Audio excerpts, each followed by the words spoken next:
Vou deixar agora aquela referência histórica que você está pedindo aí um tempão, é a referência do Halper. Vou botar aqui.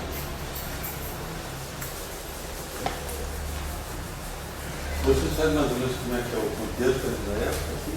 O contexto da época, quer dizer, esse paper dele aqui foi um dos primeiros, quer dizer, foi o primeiro paper que levantou, e ele não tem nenhuma equação, ele é um paper parece um paper de história, de sociologia, não tem uma equação, é um paper só de palavras, ele é um paper de 3/4 de página.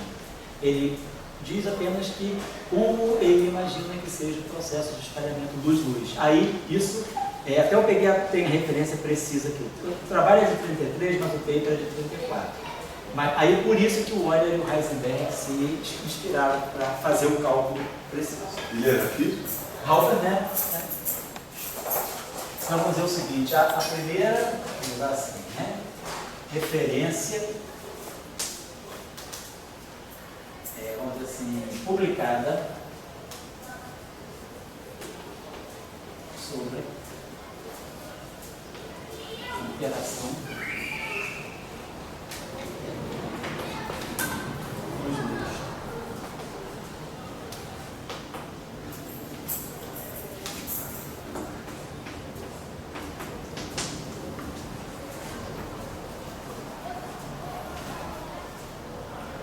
Physical Review.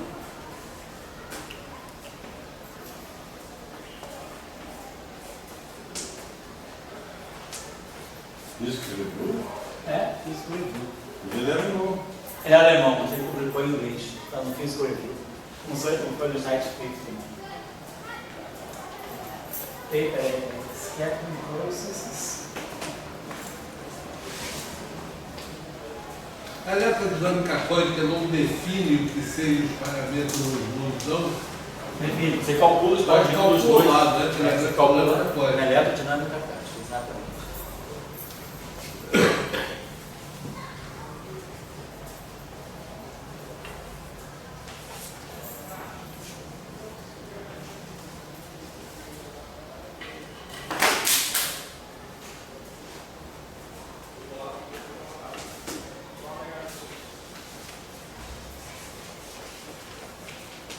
Inclusive, no título ele nem menciona nada, ele dá como se fosse algum processo de espalhamento produzido por elétrons em estados de energia negativa, que seria na verdade os pósitrons, né? E aí acaba discutindo o espalhamento dos luz. Então essa aí é realmente assim, é beber água na fonte.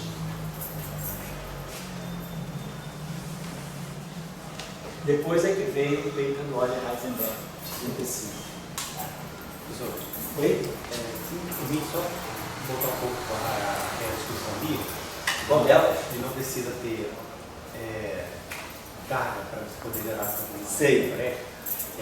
Aquela aula que o senhor queria para poder assistir, sobre. O que você falou? Eu não entendi a tua palavra. Aquelas aulas assistir, do Fernando de Majorana. Dos ferros de Majorana. Que elas são autoconjugadas e que ela não tem carga. Isso. Os ferros de Majorana não tem carga, eles são autoconjugados na eles podem produzir campo elétrico também, do mesmo jeito. Oi? Eles podem também produzir. Podem porque os férmions, por exemplo, o neutrino, pode ser que o neutrino seja um fermo de Majorana. Então, o fermo de Majorana massivo, ele adquire momento magnético. Então, ele não tem carga, mas ele pode ter momento magnético, dentro do modelo padrão. Se ele tem momento magnético, ele gera campo magnético. Certo? Se ele gera um campo magnético variável no tempo, ele gera um campo elétrico. Certo? Mas são efeitos muito pequenos, né? Que, claro, o campo gerado por uma partícula neutra é um campo produzido pelo spin. Então ele carrega um H cortado, intrínseco com ele. E o H cortado é muito pequeno. Então um campo gerado assim, por o setor de spin, ele dá campos magnéticos muito menos intensos por causa do H cortado, porque o spin é pequeno, né? Mas se você for comparar com o campo normal de uma carga, mas é um efeito pequeno, mas que não é nulo, existe. Tá? Ele falava de a luz aí de pagamento tinha que ter carga elétrica? Não fala nada não. Não fala nem sim, não. Não fala nem sim. Fala apenas que é possível, porque nessa época, imaginar, era a dinâmica quântica que estava nascente, né? Mas nunca ninguém tinha feito esse cálculo. Então ele fala que era possível se calcular um efeito.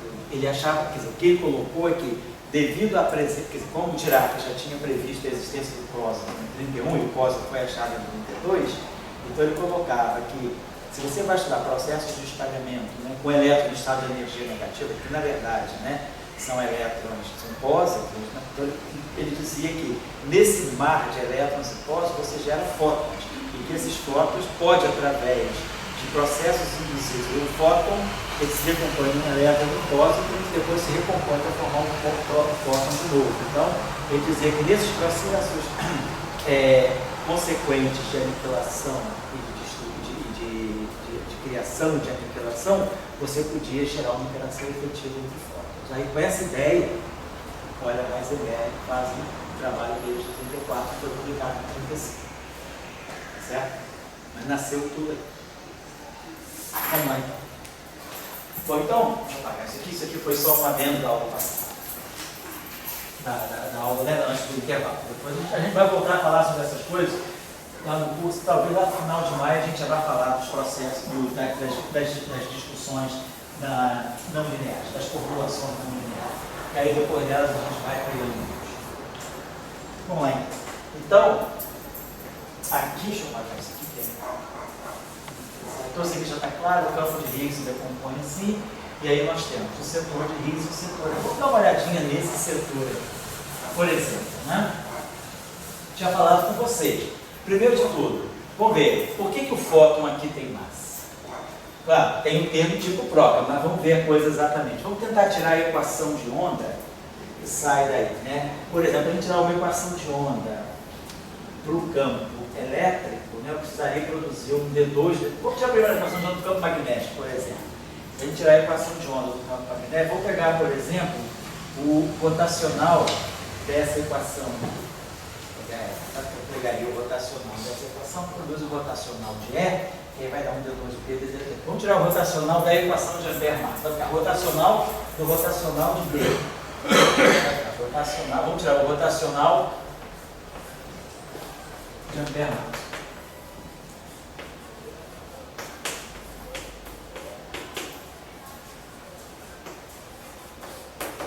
Rotacional do rotacional de B. O gradiente do divergente de B menos o laplaciano de B. Aí vai ficar rotacional de A. Rotacional de A é B.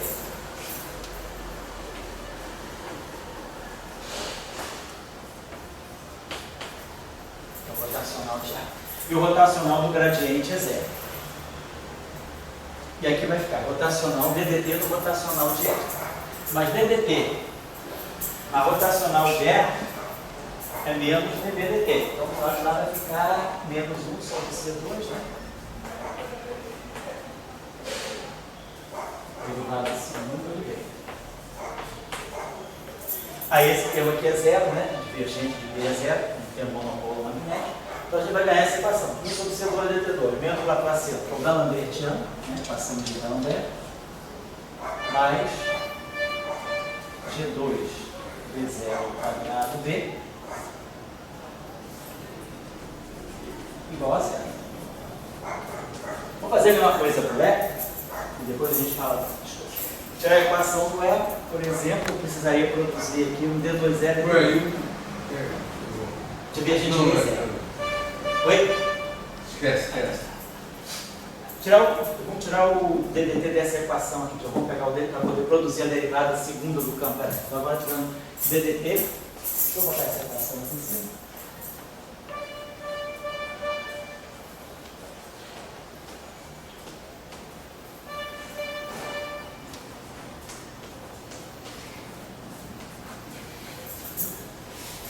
Vou tirar o DDT pelo Ampère-Marx.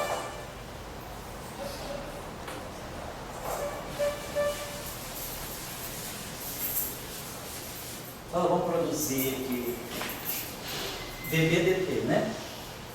Mas dBdt é menos rotacional de E. Então, o primeiro termo, né? Quando eu tirar o ddt aqui, ó, Vai ficar dB rotacional de dB dt. Vai ficar menos rotacional do rotacional de R.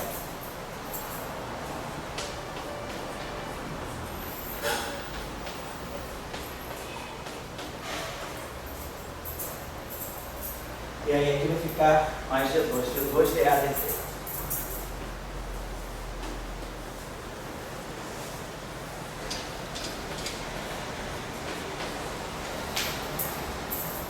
Aqui vai ficar que ponto? Menos G de zero, gradiente do que ponto. E aqui vai ficar isso observando dt2 é dt, né?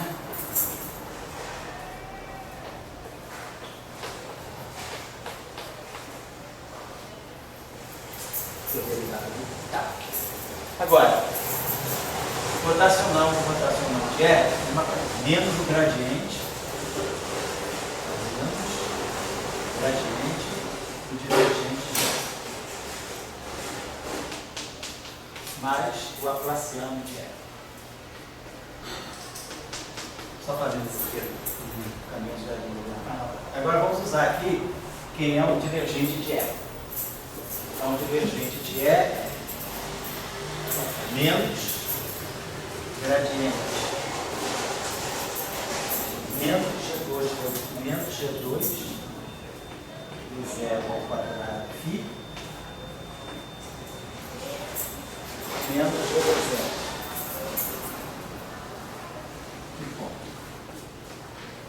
Então, esse pedacinho, né? Mais laplaciano de E.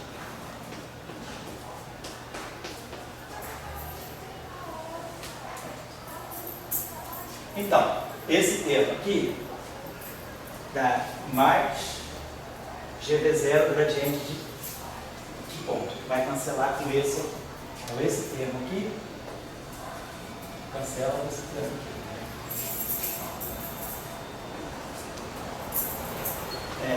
Esse termo aqui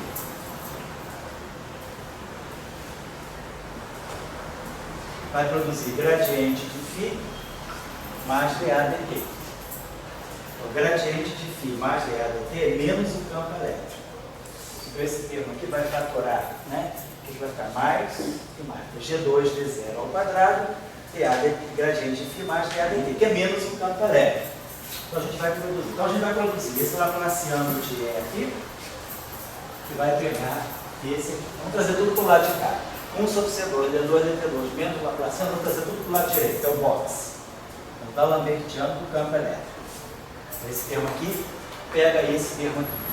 E esses dois termos aqui pegam menos o campo elétrico. Vai para cá, mais o campo elétrico. Mais G2, D0 ao quadrado é igual a zero. Então, a gente ganha a mesmíssima equação, mostrando, né, que justamente o fenômeno elétrico e o fenômeno magnético estão unificados, satisfazem a mesma equação.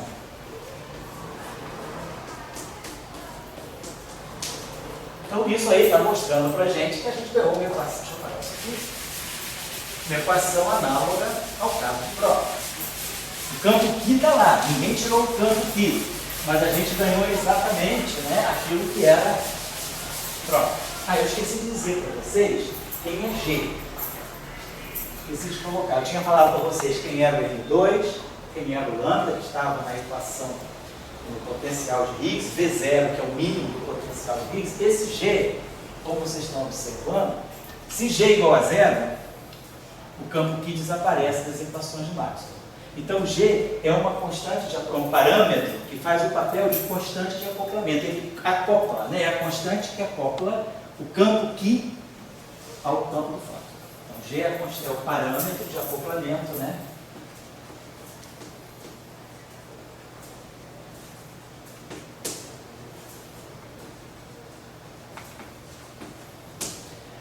Higgs. Tem uma constante de acoplamento. Se G for zero, que desaparece, eu fico com as equações de Maxwell limpinhas. Só que própria, né? Então, está aqui. Essa equação que nós já sabemos. 1 sobre C2, D2, dt2, fica ômega 2 sobre C2, na relação de dispersão, né? Menos Laplaciano, né? menos 1 sobre C2, D2, 1 sobre C2, D2, perdão. Fica menos ômega 2 sobre C2, né? Que é 1 sobre C2, D2, DT2. Cada DDT vira iômega. Então vai ficar menos ômega 2 sobre C2. Depois o laplaciano, né? Que é divergente do gradiente. Cada divergente, cada gradiente fica I capa, né? I capa, escalar I capa. Dá menos K2. Então, menos o laplaciano vai ficar mais K2, mais D2, D0 ao quadrado. Estou colocando isso aqui no espaço, né, de momento, de Fourier. Então, igual a zero. Né? Isso tudo aqui ficaria, esse objeto aqui, vezes a transformada de Fourier, do campo elétrico igual a zero. Só que o campo elétrico não é nulo, então tem a zero essa relação que me dá a relação de dispersão. Ômega 2 igual a K2, C2, mais G2, D0 ao quadrado, C2. Então esse termo aqui faz o papel de meio 2, C4. A gente tira daqui que a massa do fóton, né, que seria a massa do fóton, N2, C2, né, vai ser G2, D0 ao quadrado sobre C2. Então a massa do fóton fica basicamente, né, G D0 sobre C. Então a massa do fóton nessa descrição ela é basicamente advinda de quem? Do G, que é a constante de acoplamento que liga o Higgs ao campo do fóton, a constante de acoplamento Higgs-fóton. E o V0 é aquela grandeza expressa em função dos parâmetros do potencial de Higgs. Na verdade, isso aqui é 1 sobre C, G raiz quadrada de menos N2 sobre lambda. Então, a massa do fóton ela fica expressa em termos dos parâmetros fundamentais dessa eletrodinâmica de Higgs máximo. N2 está ligada à massa do Higgs, a gente viu aqui, a massa do Higgs é aqui. Se nós formos olhar essa equação, isso aqui também vai dar uma relação de dispersão do tipo menos ômega 2 vai ficar menos ômega 2 sobre C2 mais K2 menos 2 N2 igual a zero. Então, pronto, multiplico aqui por menos 1, fica mais. Fica menos e aqui fica mais. Então, quando eu jogar tudo para cá, fica igual a K2 menos 2 N2. Lembre-se que menos N2 é positivo, N2 é negativo. Então, isso aqui faz o papel de uma grandeza positiva. É como se isso aqui fosse mais, sei lá, μ ao quadrado. E aí daqui também eu tiro a relação. Tiro aqui ômega 2. Aí, perdão, que eu acho que eu fiz uma besteirinha. Depois eu corrijo aqui. Vou passar aqui para a relação de dispersão, pelo princípio da correspondência, eu esqueci de botar o H cortado. Ômega 2 é igual a K2C2 mais μ2C2. Então, multiplica toda essa equação por H cortado ômega, na visão corpuscular, faz o papel da energia. H cortado K faz o papel do momento, P2C2. E aqui mais H cortado ao quadrado, μ ao quadrado, C2. Então, é isso aqui que eu vou interpretar como a massa desse Higgs, N2C4. Então eu vejo que, na verdade, esse μ2 aqui, que é menos 2 N2, né, está ligado com a massa aqui do Higgs, quer dizer, está ligado com a massa desse μ2 aqui. A massa do Higgs está aqui. Então isso aqui, esse μ2, no fundo é a massa do Higgs. Então a massa do Higgs é esse parâmetro aqui, eu consigo expressar esse parâmetro em função da massa do Higgs. Como é que apareceu a cortada aí? Eu multipliquei essa equação por causa do princípio da correspondência. Tá. A gente passa da frequência para a partícula, né? Multiplicando por H cortado para fazer a energia. Muito bem, então a gente sabe que eu posso expressar tudo em função dos parâmetros. Então, o fóton sai massivo, só que a massa do fóton está determinada. Vocês observem a importância do Higgs. A massa do fóton ela sai do valor de mínimo do campo de Higgs. Então isso aqui é um fato geral. Isso aqui vai ser importante na teoria eletrofrágil, a grande unificação. Toda teoria unificada que tem bóson de Higgs vai acontecer sempre isso. A massa do campo de Gauge, da simetria, isso é uma relação universal. A massa do campo de Gauge, do bóson de Gauge, vou colocar assim, a massa do bóson de Gauge, de uma simetria, ela sempre vai sair com uma constante de acoplamento do campo de Higgs, aquele bóson de Gauge e o valor de mínimo do bóson de Higgs. Qualquer teoria, isso é geral, para a grande unificação, qualquer teoria em que houver quebra espontânea da simetria, em presença, né, de uma simetria de Gauge, como é o caso do eletromagnetismo, a massa do bóson, que adquire massa pelo mecanismo de Higgs, ela fica sempre a constante acoplamento da interação vezes o valor do campo de Higgs no mínimo.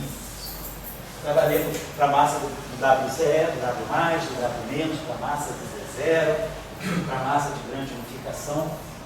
É um aspecto geral que a gente já observa aqui na eletrodinâmica de troca Maxwell, né? de Maxwell. Mas aí, você, completando isso, você então botou com o Higgs e deu massa para o fóton. Isso. Agora vamos dizer o seguinte, daí não aparece uma outra característica da circunstancialidade.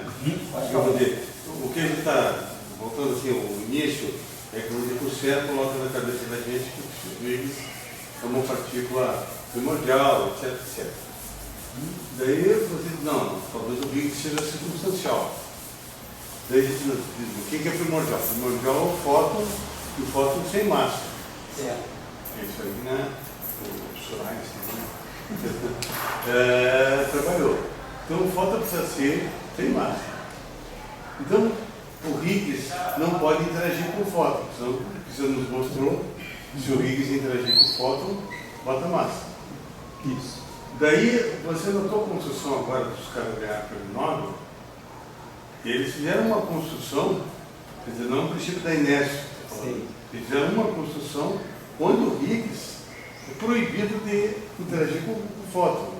Porque não está no caminhão, você não pode dobrar para a esquerda, só para a direita, a esquerda você tem problema.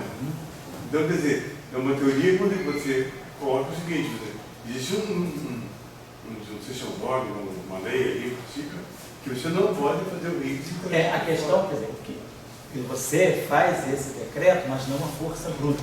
Quer dizer, na teoria eletrofrágil, né, lá do Salão do Schweinberg, o fato do fóton, é como você observou, se a partícula, se o bóson vetorial interagir com o Higgs, ele vai fatalmente ganhar massa. Vai ser a constante de acoplamento da interação vezes o valor do Higgs, na posição de mínimo. Isso, claro, se houver quebra espontânea da simetria. Se o potencial passar para essa situação, aquele M2 se tornar negativo e o lambda positivo. Então, se você escolhe, você tem um potencial de Higgs com essas características, a simetria é quebrada pelo Higgs, no mínimo. E aí, esse mínimo interfere na massa do campo de Gauge, naquela simetria que o Higgs se acopla com o bóson de Gauge. Perfeito. Na teoria eletrofrágil, o fóton não ganha massa. Então, na teoria de Salando-Schweinberg, o Higgs não interage com o fóton. O neutrino não interage com o fóton, porque na teoria de Salando-Schweinberg, o neutrino também tem massa zero. Massa de neutrino é algo fora do modelo padrão. Para o modelo padrão, o neutrino é de massa zero. Mas se você quer introduzir física de neutrino massivo, né, você tem que colocar massa e você sai do modelo padrão, na física extra. Mas no modelo padrão, então, o neutrino tem massa zero, ele não interage com o Higgs, o fóton tem massa zero, não interage com o Higgs. Agora, isso é um decreto, eu não deixo de interagir, não. Você constrói toda a formulação a partir de novo, a visão da simetria. Então, você já constrói a simetria partindo de certas premissas.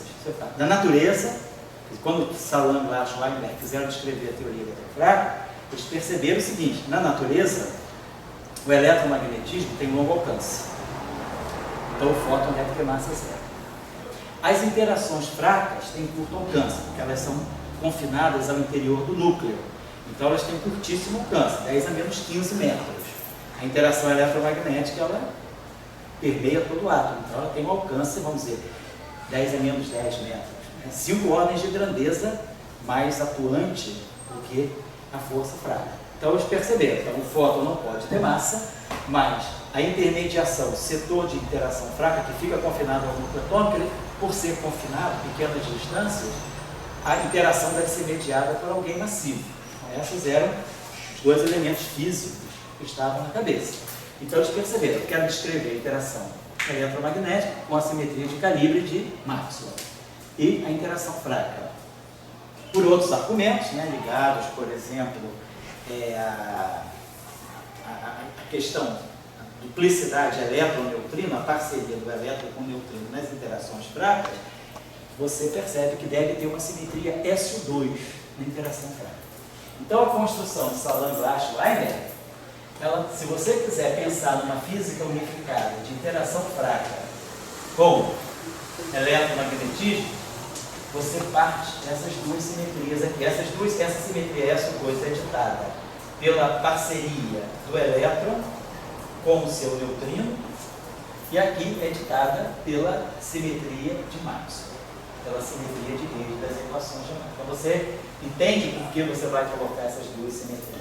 E aí, ao colocar essas duas simetrias, você tem que saber se aí um dos postulados da teoria é esse: existe um campo escalar universal, que é o campo de Higgs.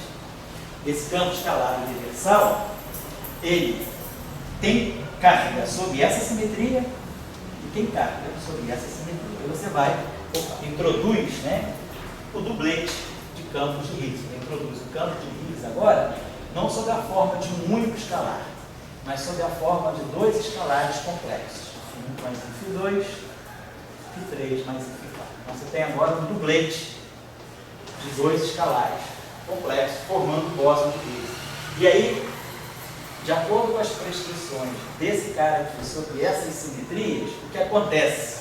Você organiza o setor de Higgs justamente de tal maneira que, no final de tudo, o fóton que vai sair daqui, dessa simetria, vai sair o fóton, e vão sair os bósons W mais e menos, e o Z0.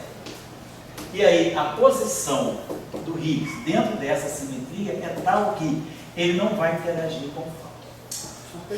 Então você organiza a simetria e organiza isso aqui, mas porque você já sabe o que você quer. Você quer descrever um fóton de massa zero. Ali, nesse nosso exemplo, nós estamos descrevendo esse fóton massivo, não é o fóton da teoria eletrofraca, é o fóton que existe dentro, por exemplo, de um supercondutor. Na teoria eletrofraca, o fóton não ganha massa. Na teoria de Salant-Glashweimer, o fóton é absolutamente de massa zero. Ela não está contemplando a supercondutividade. Aqui nós estamos falando de uma outra coisa.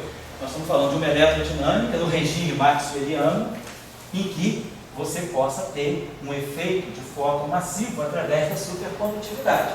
Esse modelo que nós estamos descrevendo aqui não é esse aqui. Aqui é uma física de interação fundamental, é uma física eletrofrágil. É uma coisa diferente. Aqui é Maxwell, aqui é um regime clássico, um regime de muito mais baixas energias. Aqui não, aqui é um regime de altas energias. Aqui eu estou falando de uma física que está lá dentro do LHC, por exemplo. Mas eu acho que o nosso amigo o Rubens tinha uma questão. Pois não. Só uma pergunta, quando você tem esse dublete ali em cima, quando você joga ali dentro, você está quebrando a simetria, né? Isso, porque você tem um número complexo, isso. então seria uma forma do Higgs poder se rearranjar aí dentro, porque eles já sabiam que eles previam isso. Já sabe, Por isso que eles constrói mostraram isso. Você constrói a teoria, você já sabe a fenomenologia que você quer reproduzir. Você já constrói a tua teoria, vamos dizer assim, direcionada por essa fenomenologia. Já fala lá. É justamente isso. Estilo de, por exemplo, astrofísica ou supercondutividade, tem foto com massa diferente zero. Certo. Daí você vai reescrever o modelo padrão e colocar essa teoria aqui. Isso. Entendeu? Então, vamos dizer, no prêmio 9 certo. vamos dizer, isso aqui pode entrar. Pode. Então, o que eu estou tentando levantar é o seguinte, quer dizer, o Einstein, lá, do espaço curvo, etc., eles viam uma visão não circunstancial da natureza. Sim. Quer dizer, não havia, essa palavra circunstancial, eu acho que era indigna naquela época. Certo. Assim. Ainda mais para Einstein, né? Que gostava de tudo determinístico. Né? Então, quer dizer, a gente deve entender o Higgs talvez não como partícula de Deus, mas sobre o ângulo da circunstancialidade. Acho que sim. Assim, acho que é muito mais apropriado, entende? Porque partícula de Deus é uma maneira de a gente falar assim, Isso é mas uma o mídia, José coloca para mídia. como uma partícula fundamental. Certo. Ele já coloca bastante claro. Ele não coloca como uma partícula circunstancial, Sei. como uma colocação circunstancial da física. É só isso. Tá certo. Agora, a questão que eu tinha colocado para vocês. E a simetria? Se eu fizer uma transformação de Gauge, está lá. Nós já sabemos. Quais são as simetrias de Gauge do eletromagnetismo? Né? Eu posso modificar o potencial φ através, né, do seu deslocamento por uma derivada temporal. Entra aqui a função escalar alfa, né, de dx. E, ao mesmo tempo, eu desloco, simultaneamente, eu desloco o potencial vetor por um gradiente. Então, essa transformação aqui, esse conjunto de duas transformações aqui, não altera esse termo, mas altera esse. Que o E', se eu fizer, né, se eu tiver aqui um campo elétrico novo, vai ser menos o gradiente do potencial novo, menos a derivada temporal, né, do potencial vetor novo, e eu substituo o φ' e a linha aqui, isso aqui vai dar exatamente menos gradiente. As transformações vão se cancelar. O campo elétrico então não muda. Se eu pegar aqui B' igual a rotacional de A', que vai ser rotacional do gradiente de alfa aqui, você vai sobrar só o rotacional de A. É igual ao B. Então o campo elétrico e o campo magnético não se modificam. Então, esse termo, se eu escrever, eu posso botar aqui linha, posso botar aqui linha, posso botar aqui linha, posso colocar aqui linha. Posso colocar aqui linha. Nada vai mudar. É linha igual a E. Mas, porém, φ não é igual a φ'. Vai aparecer uma diferença. Vai aparecer aqui, opa. Estou maluco? Tá certo. Vai aparecer aqui um DVT de alfa. Se eu substituir isso aqui por φ', aí as equações vão ficar parecidas com as anteriores, mas vai sobrar um DVT de alfa aqui, e vai sobrar um gradiente de alfa aqui. Então, se olhar só o setor de Maxwell, essa simetria não está lá. Mas aí, eu tenho um outro campo ali. Quem disse que esse outro campo fica paradão vendo as coisas acontecerem? Será que ele está acoplado ao fóton? Se eu faço uma transformação do fóton, será que esse campo também não pode absorver? Já que ele está acoplado com o fóton, ele está ligadão com o fóton. Se eu transformo o fóton, será que ele fica inerte ou ele pode se transformar também? É só olhar para essas equações. Vamos dizer que paralelamente a essas transformações, eu transformo aqui num φ', que vai ser, aqui eu tenho GV0, aqui em G2, né? Então a gente pode transformar o φ' em alguma coisa que seja aqui, menos, vamos ver se vai ser isso aqui, menos G, V0 alfa.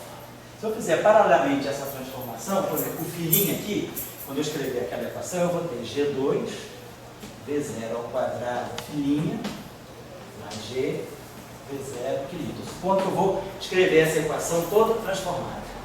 Aí, divergência de A', divergência de A, nada acontece. Mas quem é o nosso φ'? Isso aqui vai ficar G2, V0 ao quadrado, φ'. Φ' é φ mais ddt de alfa. E aqui vai ficar mais G, V0, φ'. Φ' eu estou propondo que seja aqui, menos G, V0 alfa.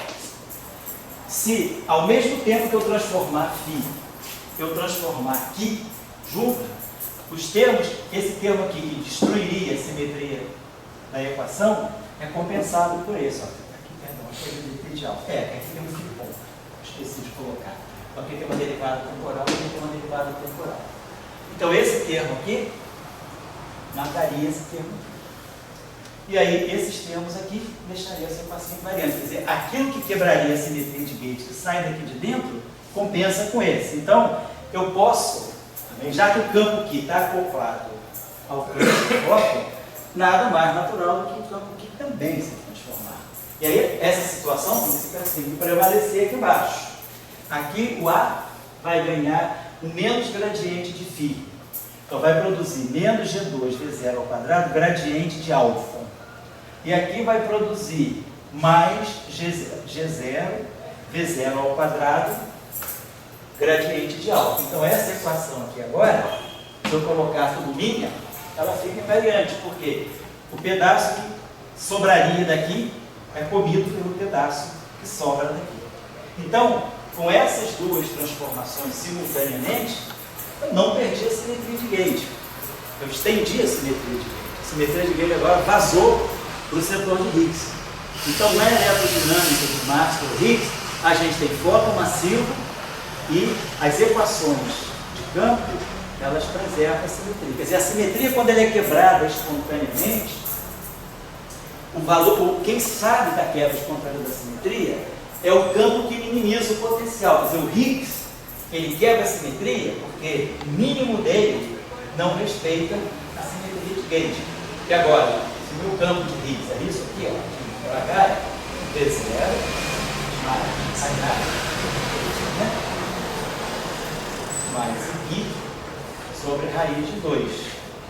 Então, esse campo aqui se transformando, então esse V0 aqui, quando eu faço uma transformação, eu vou, porque eu escolhi esse V0 sem nenhum lado complexo. Mas se eu tivesse escolhido, o que nós sabemos é que o mínimo do potencial é módulo de V0 igual a raiz quadrada de menos M2 sobre lambda.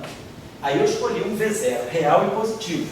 Mas qualquer complexo desse módulo aqui quebra a simetria espontaneamente. Então, se eu tivesse escolhido um V0 complexo, a parte complexa daqui iria sofrer a transformação que a parte complexa daqui sofre. E aí o mínimo não é simétrico. Então, o que eu queria chamar a atenção de vocês é que nós não perdemos a simetria de gauge. Uma coisa que é importante é que às vezes a simetria de gauge ela não está só no campo. Nesse caso eu preciso, né, combinar essa simetria de gauge, eu estendo, né, a simetria de gauge do fóton para o bóson, para a parte imaginária do bóson de Higgs. Agora, observe uma coisa. Na aula passada, pois não? Então, isso explica, acho que você vai falar isso agora, isso explica porque na aula passada, o de troca, você não tem a simetria. Isso. Porque esse termo de X ponto, ele compensa totalmente. Então, você consegue tirar. O eletromagnetismo de Proca o eletromagnetismo de Proca não tem o Ki. Então, se no eletromagnetismo de Proca eu não tenho nem esse termo, nem esse termo, não tem como compensar isso aqui. Exatamente, essa é a situação. Então, o campo que ele restaura a simetria que Proca não teria. E a gente observa também que, se eu pegar a configuração de campo Ki igual a zero, se eu zerar o campo aqui, eu simplesmente, eu não posso, se eu zerar o campo, se eu falar, será que se eu zerar o G, eu reobtenho o fóton massivo? Não, se eu zerar o G, ó, eu mato a massa do fóton, porque a massa do fóton nós tínhamos visto. É GV0, exatamente. Então não posso zerar. Mas se eu zerar o campo, eu dizer, meu campo de Higgs não tem Ki. Vou estudar a configuração de Ki, a situação particular em que Ki é zero. Se Ki é zero, eu reobtenho. Mesmo que Ki não for zero, na aula passada a gente discutiu o quê? A simetria de gauge. Como fixar a simetria de gauge. Como é que a gente fixa a simetria de gauge? Na aula passada a gente mostrou. A gente manipula. Eu posso escolher um valor especial, uma situação especial para o parâmetro alfa. E aí eu fixava a condição. Na aula passada, sem nada, sem troca, sem nada, nós tínhamos aquela condição, né? 1 sobre C2, DDT de φ. Se eu impuser essa condição aqui, nós temos visto que, impondo essa condição aqui sobre os potenciais, a gente fixa o gauge, fixa o alfa. Só que agora eu tenho o campo de Higgs. Eu posso não fixar o gauge impondo aquela condição. eu posso fixar o gauge pelo Ki. Eu posso dizer o seguinte, suponhamos que eu tenho um Ki diferente de zero. Então, se eu tiver um Ki diferente de zero. A minha teoria permite que eu faça transformações de simetria. Então, eu vou transformar o Φ num Φ', vou transformar o A numa linha e vou transformar o Ki num Q'L. Quando eu transformar o Ki num Q'L, eu vou ter Q'L vai ser Ki menos G V0 alfa. Como esse alfa é genérico qualquer, quem sabe eu não poderia escolher alfa igual a 1 sobre GV0 Ki. Se eu escolher alfa igual a 1 sobre GV0 Ki, Q'L vai ser zero. Ou seja, eu fixei o gauge de uma outra maneira. Em vez de fixar o gauge tomando essa condição aqui, eu fixo o gauge pelo setor de Higgs. Eu fixo o gauge fixo o gauge escolhendo alfa de tal maneira que se eu tiver um campo Ki qualquer, diferente de zero, com esse campo Ki, eu escolho o alfa dessa forma, porque alfa é arbitrário, eu posso escolher qualquer alfa, eu escolho o alfa pelo Ki. Quando eu escolho o alfa pelo Ki, eu mato o Q'L. Ou seja, eu posso ir, essas equações aqui são invariantes. Posso trabalhar com tudo linha, que a simetria de gauge não foi perdida. Aí nessa situação agora, eu passo e trabalho com Q'L igual a zero. E aí eu obtenho proca. Então proca, na verdade, é uma fixação de gauge. Proca corresponde, quer dizer, então o eletromagnetismo de proca corresponde, né, ao Maxwell Higgs com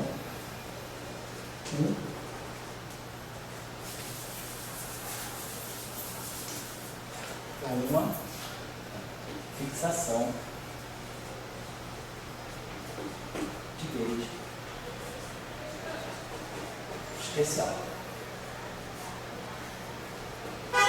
Qual é a fixação de gauge especial? Fixar Ki igual a zero. Eu posso sempre trabalhar com Ki igual a zero. Isso é o que a gente chama de gauge unitário.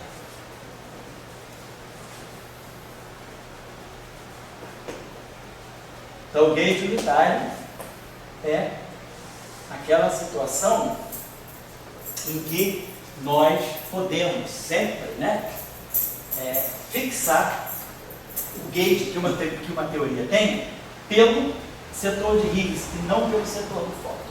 E aí, quando eu fixo o gauge unitário, proca sai como caso particular.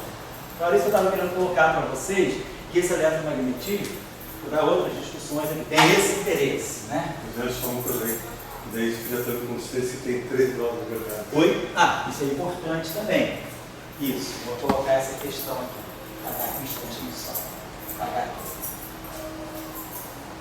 Vou passar batido em cima disso, mas vamos colocar essa questão importante.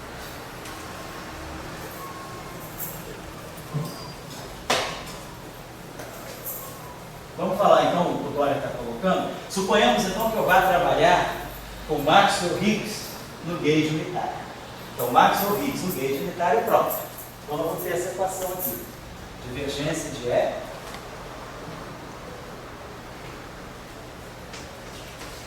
mais G2D0 ao quadrado. Então, a gente já pode chamar isso aqui a massa do fóton. Vou botar logo aqui essa massa do fóton.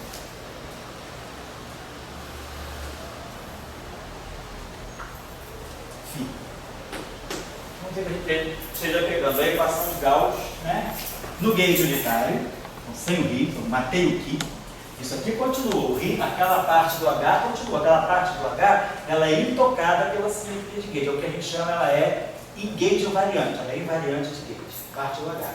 Ela não percebe a simetria, ela está completamente desacoplada do fóton. Então, qualquer coisa que eu fizer no fóton, ela não vai sentir, porque ela é uma equação desacoplada. O Ki não. O Ki está emaranhado com o fóton. Então, eu preciso transformar o fóton, posso transformar o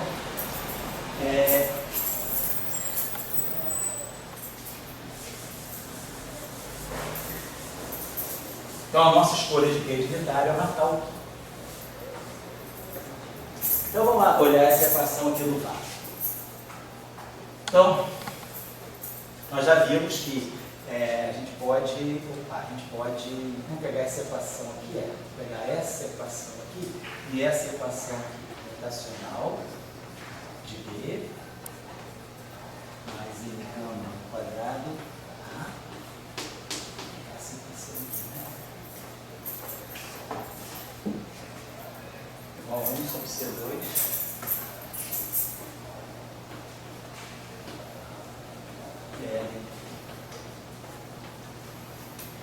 Então vamos lá. Vamos tirar a derivada. Então, o que nós estamos pegando aqui? No fundo, as equações de troca.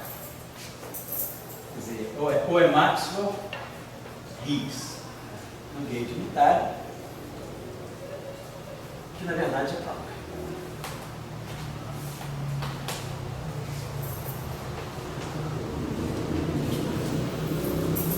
Vamos só tirar a divergência da primeira equação, né? Divergência do DED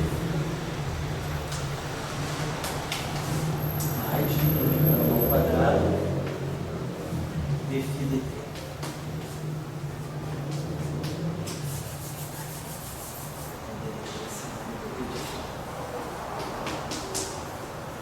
E vamos tirar a divergência dessa equação. A divergência do rotacional é zero.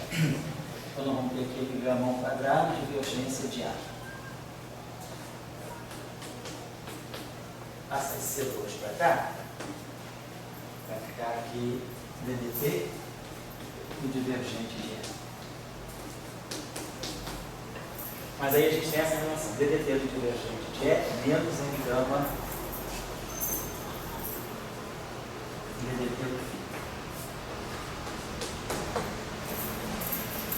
Então eu posso trazer tudo para cá, vou ficar N gama. Então eu jogo tudo, esqueço isso aqui, né? Jogo tudo no único membro, fator N gama ao quadrado, e a gente tem que 1 sobre C2 de φ dt mais divergência de A é igual a zero. Então, na versão troca, essa condição não é uma escolha de gauge. O gauge já foi escolhido, já fixei o gauge, já fixei alfa, não posso mais mexer no alfa. Alfa é, se eu me lembro bem lá, é menos 1 sobre G0 alfa, φ, que. Então eu já mexi no alfa. Já. Essa condição é igualzinha à condição de gauge do Lorentz, mas ela não é uma condição de gauge, ela é uma consequência das equações de Lorentz. Ela é uma equação dinâmica, o que a gente chama de condição subsidiária.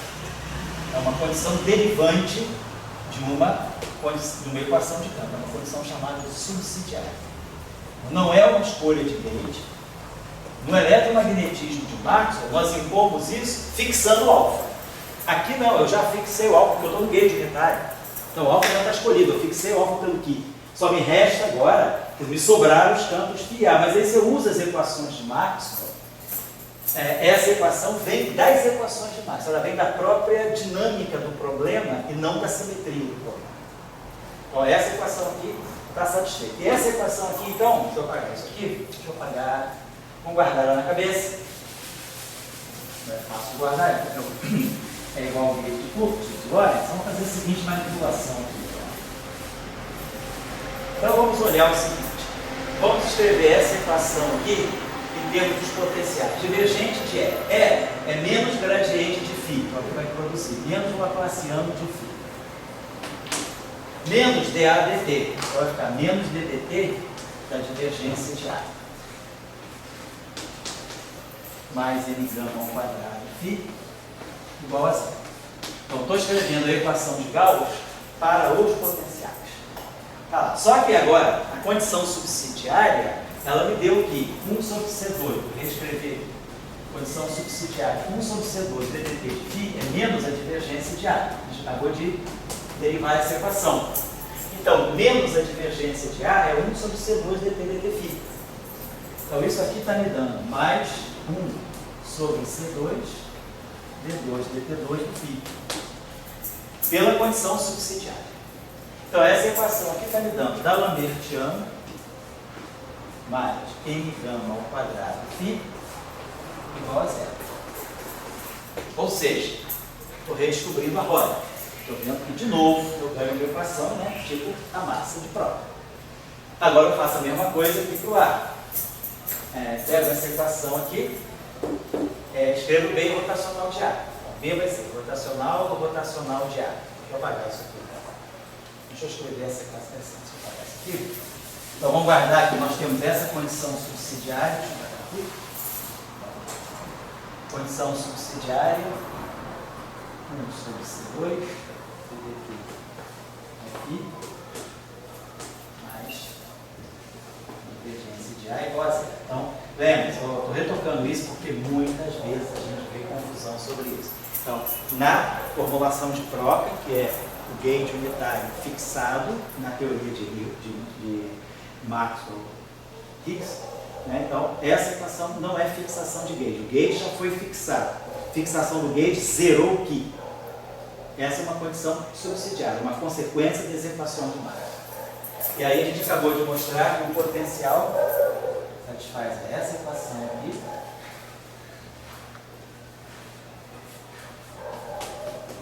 E aí agora fazendo a mesma coisa aqui. B rotacional de A. Então, rotacional do rotacional de A vai ficar o gradiente da divergência de A menos o laplaciano de A. Mais n gama ao quadrado lá. Igual. Menos gradiente de φ. Vai ficar menos 1 sobre C2 ddt do gradiente de φ. E menos 1 sobre C2 T2 dt2 lá. Só substituindo os campos pelos potenciais. Então, essa condição aqui me dá o gradiente do divergente de A mais 1 sobre C2, esse termo aqui, se junta com esse termo aqui e produz a condição subsidiária. Então, na verdade, ele está com o sinal justamente menos que vem para cá mais. Então, esse termo aqui, pela condição subsidiária, cancela esse termo aqui. Esse termo vem para cá, forma a equação de D'Alembert. O D'Alembertiano mais n gama ao quadrado igual a zero. Então, de novo, a gente mostrou que é uma relação de dispersão que vale para os campos, vale para os potenciais. Mesma relação de dispersão. Ômega 2 igual a K2 C2 mais n gama ao quadrado C2. Então, deixa eu apagar isso aqui. A gente chegou a isso aqui também.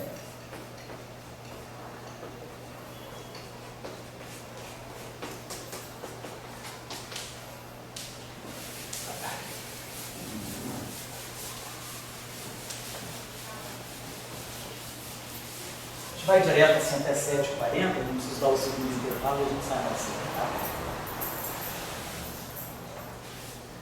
Bom, então, os nossos potenciais satisfazem as equações de onda, só que não homogêneas, com aquele termo de massa ao quadrado. A onda plana, essa solução dessa equação. Se eu pegar aqui φ é igual a φ0 vezes um R, aí kx menos ômega t, né? Vou pegar uma onda plana monocromática. Então, basta colocar isso aqui lá. É a mesma coisa para o A.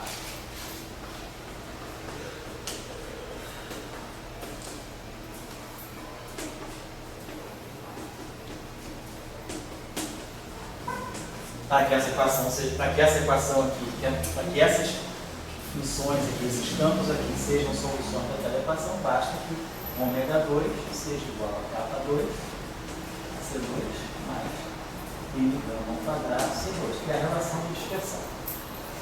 Olha lá, então, fixei aqui. Ômega é isso aqui. Tá. E aí agora a condição subsidiária está dizendo o seguinte: 1 sobre C2 ddt do φ mais divergência de A igual a zero. Se eu agora coloco essas soluções aqui, a onda plana que está aqui é a mesma onda, quer dizer, a exponencial que está aqui e a exponencial que está aqui. Elas se fatoram porque isso aqui é igual a zero. Então vai sobrar para a gente aqui, esse primeiro termo vai dar para nós esse 1 sobre C2, ddt vai produzir um fator menos i ômega, e aqui vai ficar, o divergente vai buscar um i kappa. Vai ficar i kappa, i ômega φ0 mais I capa a zero igual a zero. Tiro os I's aqui. E aqui fica um menos ômega sobre C. Lembrando que o ômega é isso aqui. O que a gente observa? A gente observa que o potencial vetor ele tem componente ao longo de capa, não é mais zero. No caso de Maxwell, eu tenho que isso, esse potencial vetor, no caso de Maxwell a gente tinha visto. Escolhe o meio de loja, escolhe o meio de curva, marca o φ e fica que a capa escalar A é zero. No caso de Maxwell, capa escalar A é zero. Ou seja, o potencial vetor ele é ortogonal à direção de propagação, é justamente a transversalidade da onda eletromagnética. E isso repercute depois no E e no B sendo perpendiculares à capa também. Agora não. Essa equação aqui, que é típica da eletrodinâmica de Proca, ela está me dizendo que o A0 tem componente longitudinal, quer dizer, a onda se propaga assim, mas o meu potencial vetor ele tem uma componente ao longo da direção de propagação. Então a onda agora ganhou uma componente longitudinal. Antes não, no caso de Maxwell, capa escalar a zero é zero. Então o A está vibrando numa direção ortogonal à direção de propagação. Ou seja, a onda é transversa. O fato de eu ter dado ao fóton agora uma massa, rodou esse vetor, inclinou esse vetor, e a componente dele ao longo da direção do movimento é ligada ao próprio potencial eletromagnético. Eu não posso mais zerar o φ, como no caso da onda eletromagnética pura. Por uma escolha de gauge de Coulomb, a gente pode sempre zerar o φ, e aí a gente tem a onda transversa. Então, é o que o Dória está falando. O fato agora de eu estar na eletrodinâmica massiva de Proca, eu ganhei uma componente a mais. Quer dizer, o meu potencial vetor, ele, antes não, com Maxwell, eu tenho potencial vetor A numa direção ortogonal ao movimento e o φ igual a zero. Ou seja, eu zerei o φ e tenho um A que tem divergência zero. Então eu tenho, na verdade, em vez de ter 4 coordenadas, eu tenho 2 coordenadas. O φ é zero e o A não tem componente longitudinal, só tem componente transversa. Então o A só tem grau de liberdade em cima do plano. Dada a direção de movimento, o A perde essa direção, esse grau de liberdade, ele fica confinado ao plano ortogonal. Então tem 2 graus de liberdade dentro desse vetor, não 3. Agora não. Agora a componente do A que eu ganho, eu não ganho 4 graus de liberdade, porque na verdade o φ0, φ, potencial φ, é uma medida da longitudinalidade do potencial vetor A. Mas eu tenho 3 graus de liberdade. Os 2 graus que eu tinha antes do plano, mas eu ganhei a componente longitudinal. Então eu tenho o A transverso, aqui, né? Meu A, ele vai ter uma projeção transversa e vai ter uma projeção longitudinal. E o meu φ0, na verdade, não é independente, ele é uma medida dessa projeção longitudinal. Então eu tenho 3 graus de liberdade. Então o fóton massivo agora, ele tem 3 graus de liberdade. O fóton sem massa, 2 graus de liberdade. Então foi essa observação que o Dória fez. Vamos fazer uma outra manipulação aqui.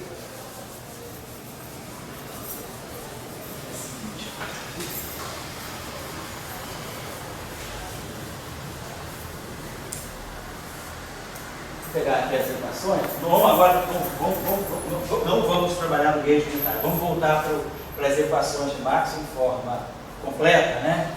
Vamos sair do gauge unitário e vamos trabalhar sem fixação de gauge. Retornando agora à situação original, sem gauge fixing ainda, né? Vamos lá. Vamos fazer o seguinte. Vamos tirar...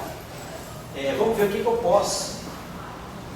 Peraí, acho que eu não tirei a equação de onda para o que representou a equação de Maxwell. Isso. Vamos tirar a equação. Acho que eu escrevi no meu papelzinho. Deixa eu dar uma olhadinha, senão a gente deduz rapidinho.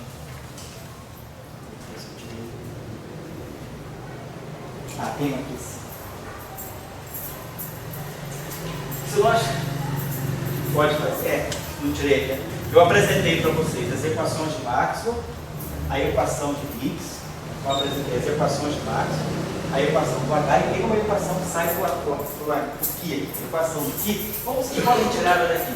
Se a gente deriva essa equação aqui em relação ao tempo, vou produzir D2, dt2 de aqui, mas aí, claro, vou produzir um dφ dt, vou produzir um dE dt, e aí essa equação aqui, eu tiro o divergente dessa equação, vai produzir um laplaciano de Qi e vai produzir um d2Qi dt2. Então, pegando as equações de Maxwell, eu posso derivar essa equação em relação ao tempo para produzir uma derivada segunda. E tiro a divergência dessa equação para produzir um laplaciano de Qi. E aí a gente ganha essa equação que eu vou colocar aqui para vocês. Da Lambertiano de Qi.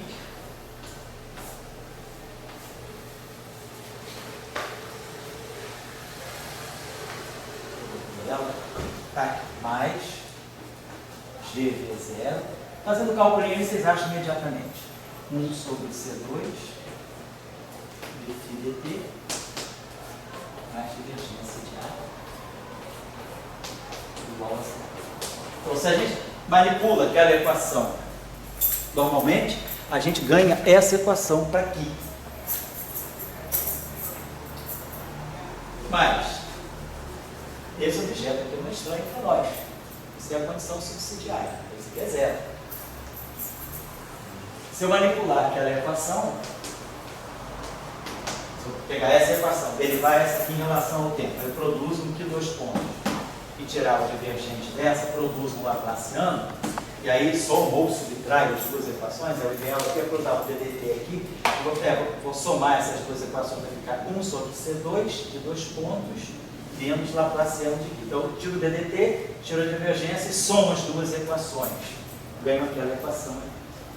Só que aqui sai a condição subsidiária.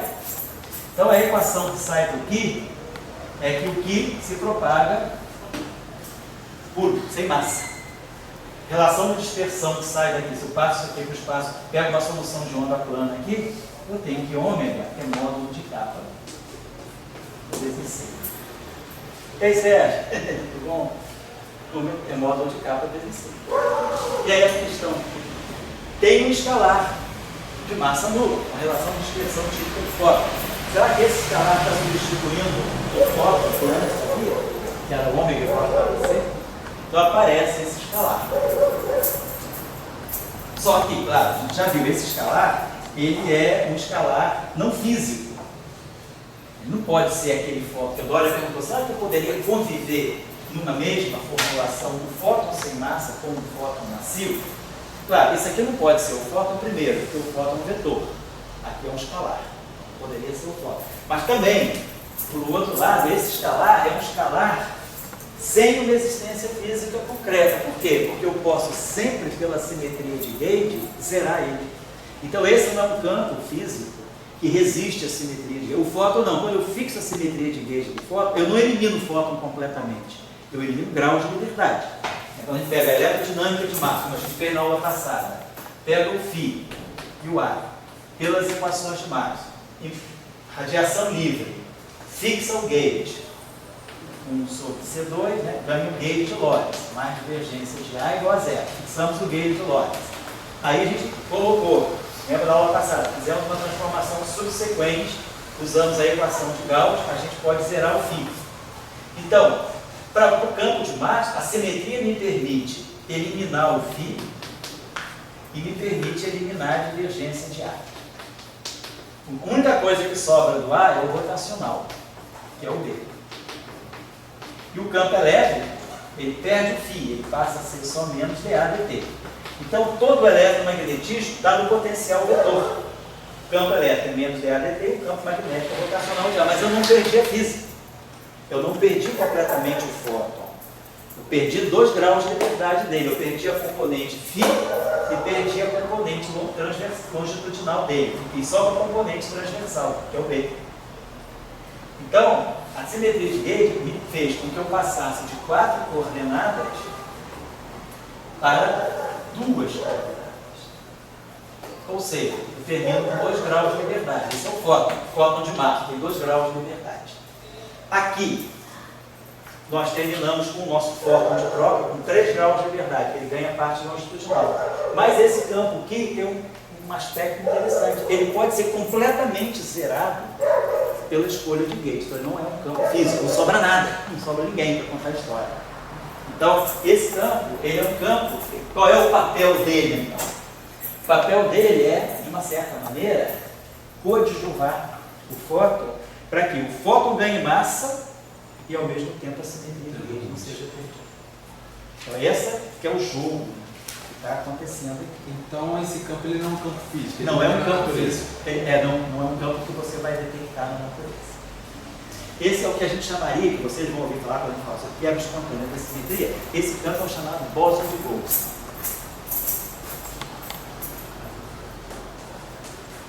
Quer dizer, mesmo tendo uma equação, Pode falar, né? mesmo tendo uma equação, como tem ali na Alexandre de si, aquela simetria tem si igual a Oi? Você tem uma equação da Alexandre de si. Isso. Aqui. Mesmo tendo essa equação, a simetria é mais forte na equação. Simetria mais forte que a equação. Você anulou logo no início, lá com alfa. Pela escolha do gauge. Certo? Mesmo tendo a equação, Mesmo né? A equação pode ser aparente. É isso que a gente tem que ter cuidado. A teoria de campo é muito, às vezes, assim, capciosa, sutil. Porque sempre que a gente tiver uma teoria de campo, você pega um lagrangiano desse tamanhão, você fala, meu Deus, que coisa imensa, né? Aí você começa, olha as simetrias daqui, olha as simetrias dali, tem campo que você pode reabsorver em outro. Nem tudo que está no lagrangiano é física. O lagrangiano é um ponto de partida, mas você tem que saber administrar bem o lagrangiano, né? Você tem que saber tirar do lagrangiano aquilo que é a física central do teu problema. Senão você acaba se perdendo, você acaba se perdendo. Vários campos que não existem. E às vezes você dá sentido, você faz uma afirmação sobre algo que pode ser eliminado. Aquela peça do Shakespeare, Much Ado About Nothing, fazia muita coisa em cima do nada, né? Tem teoria que é zero. Se a gente pegar um lagrangiano, às vezes você faz uma porção de coisa em cima do zero, o lagrangiano no final do dia é nulo. Mas você pode jogar uma porção de coisa no lagrangiano, é como se você jogasse A menos A. Aí você faz uma física para A menos A. Parece que tem sentido, mas no final tudo é zero. Teoria de campo a gente tem que ter muito cuidado quando vai administrar essas coisas. Por isso que a gente aprende esses ferramentais. Primeira observação das simetrias. Olha para o lagrangiano, vê todas as simetrias que ele pode ter para saber se de repente algum campo pode ser eliminado por fixação de gauge de uma simetria. Segundo, será que numa teoria que tem muitos campos, será que eu não posso absorver um campo dentro de outro? Se eu tenho um campo φ e multiplico por um campo φ, será que eu não posso chamar isso aqui de um campo φ maiúsculo? Será que no meu lagrangiano esses dois campos são essenciais ou eles aparecem numa combinação tal que eu posso fixar isso? E aí esses dois campos perdem o sentido, eles são reagrupados num só. Então esses são detalhes que a gente vai, ao longo desses modelos diferentes, a gente vai aprendendo, certo? Então eu queria chamar a atenção disso, porque tudo isso que está aqui, nesse exemplo simples, né, que é um exemplo praticamente física de universidade, pode dar um curso de eletromagnetismo, dá essas equações e esses campos, qualquer um manipula, para saber rotacional gradiente, a gente sabe derivar em relação ao tempo, sabe como é a equação de onda, aí eu resolvi todas essas questões. Mas aqui dentro tem muitas argumentações físicas, tem quebra espontânea da simetria, tem mecanismo de Higgs, tem bóson de Goldstone, tem geração de massa, e tem fixação de parede, gauge unitário, outro tipo de gauge, tá bom? Então é isso que eu queria chamar a atenção. Só um instantinho só, por gentileza, Guilherme. Quando o eletromagnetismo de Maxwell-Proca, de Maxwell-Higgs, está escrito nessa forma em que nós temos as equações de Maxwell, temos a equação do Higgs, deixa eu escrever ela aqui de novo.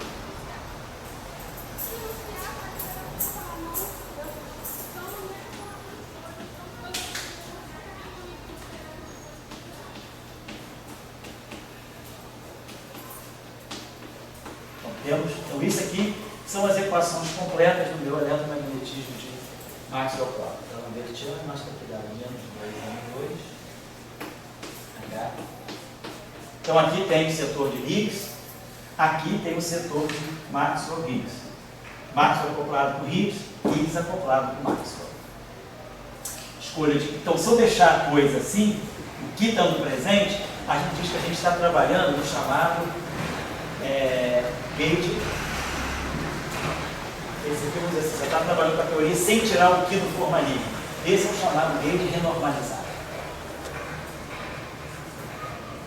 Quem for fazer teoria quântica de campos, quando a gente for estudar, não nesse curso, mas no curso de teoria quântica de campos, e a gente estudar a renormalização de teorias de campo com quebra espontânea da simetria, esse é o gate renormalizado, é o gate que o campo de Higgs